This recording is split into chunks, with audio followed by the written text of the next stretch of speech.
The Madden NFL series turns 25 this year, a quarter of a century of football. It's okay, you can feel old. EA Sports kind of wants you to, since it turned what would have been Madden NFL 14 into Madden NFL 25, complete with a loading screen museum of the entire series.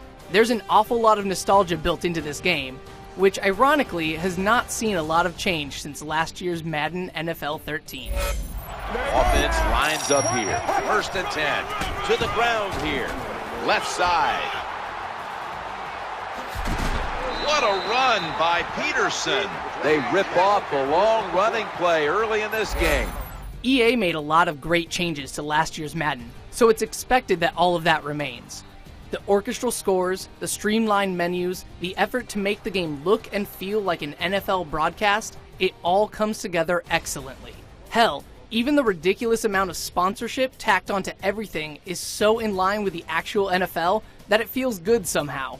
The Infinity engine got a fine tuning this year, and the tackles and running look better than ever. You still get all the hard hits and windmilling mid-air crashes, but without the wacky broken limbs and goofy tripping and bumbling that came afterwards in last year's game. The thing about fantastic presentation is that you notice when it fumbles.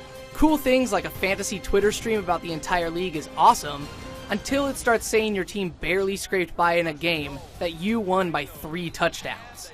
And it's really pretty lame that the same touchdown celebrations from 2 years ago are still in here.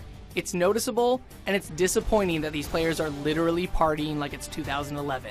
The combination of Jim Nantz and Phil Simms returns with some well-timed, natural, and fun commentary. As always though, you're going to start hearing the same things over and over, and it happens way too early. Honestly, Madden has some of the weakest commentary in sports games today, and I can't see a reason other than that they just didn't keep Jim and Phil in the booth long enough. He runs it across for the score. Touchdown. Back to Brady from the gun. Looking to the right side and throwing.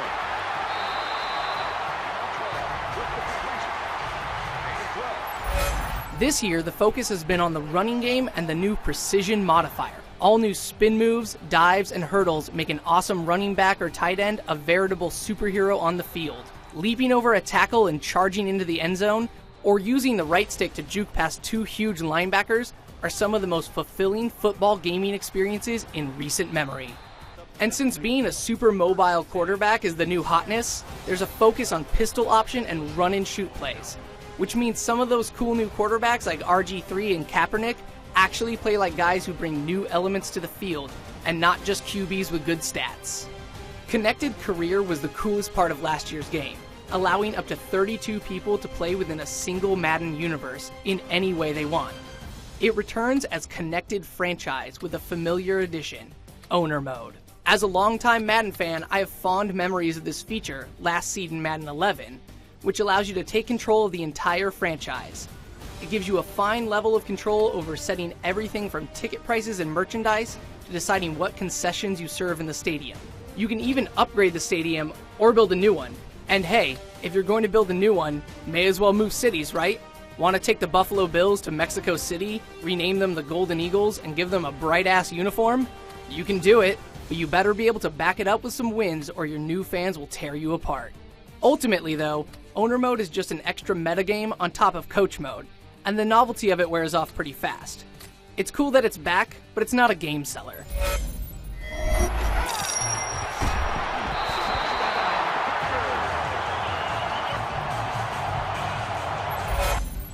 While the improvements to this year's Madden are more incremental than the major makeover it got last year, this is still a noticeably superior Madden game, making it my favorite to date. It's a shame that the presentation didn't get any extra love to put it above what other sports games are doing, especially for a supposedly big anniversary edition. As with most annual sports franchises, of course, if you have last year's game, there might not be enough new stuff here to warrant a purchase, especially with a promising next-gen version on the horizon. But if you skipped last year's excellent Madden 13, grabbing Madden 25 is the right play. For more Madden NFL, check out IGN.com.